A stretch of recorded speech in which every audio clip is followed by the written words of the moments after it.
आज जो union budget पेश किया गया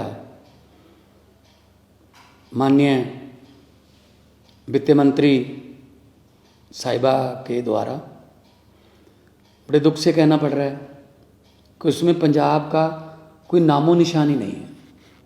इससे पहले 26 जनवरी की झांकी पंजाब की गायब थी, रिपब्लिक डे से पंजाब गायब था, अब देश के बजट से पंजाब गायब है। ये समझ नहीं आती कौन सा बदला ले रहे हैं ये पंजाबियों से। हमने, क्योंकि बॉर्डर स्टेट है, हमने 1000 करोड़ रुपए की मांग की थी कि बीएसएफ उनको अपग्रेड करने के लिए, मॉडर्नाइजेशन करने के लिए बॉर्डर की, क्योंकि ड्रोन वगैरह बहुत आते हैं, एंटी ड्रोन सिस्टम लॉन्च करने के लिए, उसका नाम भी नहीं लिया गया। हमने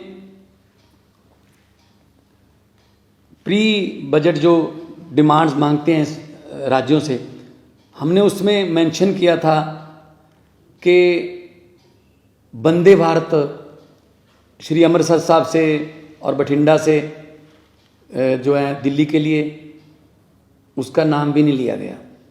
जब मैं बतौर मेंबर पार्लियामेंट वहाँ लोकसभा में था तो मैंने एक आइडिया दिया था जो कि रेलवे मंत्री साहब ने एक्सेप्ट भी किया था कि रिलीजियस टूरिज्म के लिए बहुत एक 5 तख्तों को जोड़ने वाली एक ट्रेन चले, जो अभी तो जो श्री अमृतसर से नांदेड़ साहब जाती है उसकी 2-2 महीने की बुकिंग है। अगर आप श्री अकाल तख्त साहब से तख्त श्री केसगढ़ साहब तक, अगला पड़ाव जो है तख्त श्री पटना साहब तक, उससे अगला पड़ाव तख्त श्री हजूर साहब नांदेड़, उससे अगला पड़ाव जो है वो तलवंडी साबो का हो और वापस फिर अकाल तख्त साहब। तो ये ऐसी ट्रेन जिसमें लाखों जो एनआरआईज भी हैं वो भी 5 तख्तों के दर्शन करना चाहते हैं, लेकिन उनको बहुत दिक्कत होती है, कोई नामो निशान नहीं है उसका। और कोई एमएसपी, नई फसल पे कोई एमएसपी नहीं दी गई है।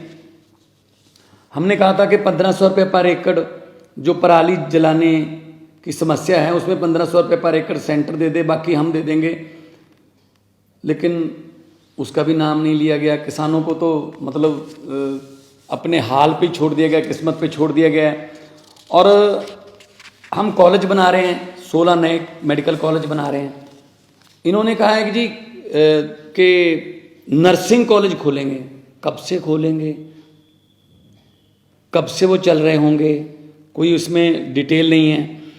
और सबसे बड़ी बात है कि शेड्यूल्ड ट्राइब्स के लिए काफ़ी सहूलतें दी गई हैं, अच्छी बात है, लेकिन शेड्यूल कास्ट के लिए कोई भी ऐसी स्कीम नहीं है कि जो शेड्यूल कास्ट हैं, एससी हैं, बीसी हैं, जो पिछड़े वर्ग से हैं, उनको ऊपर उठाने के लिए, उनको उनका जीवन स्तर ऊपर उठाने के लिए कोई पैकेज हो।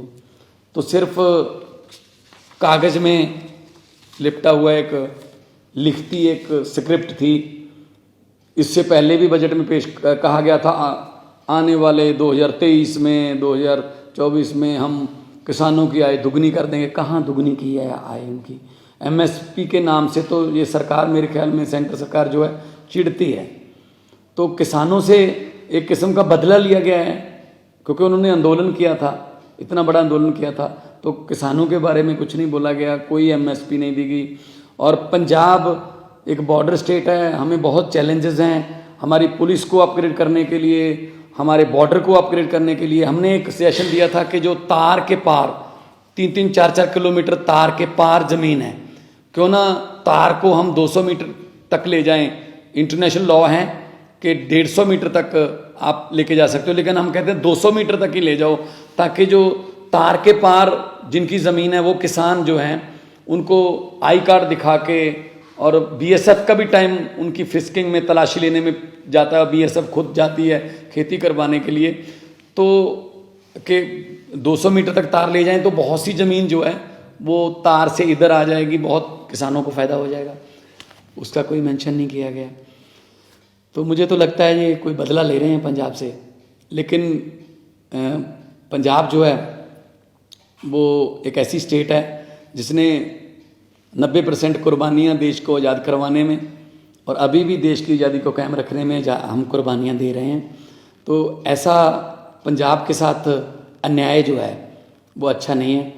और हम जब डिमांड फॉर ग्रांट्स बजट पे डिबेट चलेगी तो हमारे जो साथी सांसद हैं राज्यसभा में, हम ये बातें माननीय वित्त मंत्री जी को याद कराएंगे कि पंजाब को आप देश का हिस्सा मानो, पंजाब को देश में से मनफी नहीं कर सकते, क्योंकि पंजाबी हैं जो पूरे देश को खाना भी खिलाते हैं, पंजाबी हैं जिन्होंने हरा इनकलाब ला के देश को अनाज के मामले में जो आत्मनिर्भर बनाया था।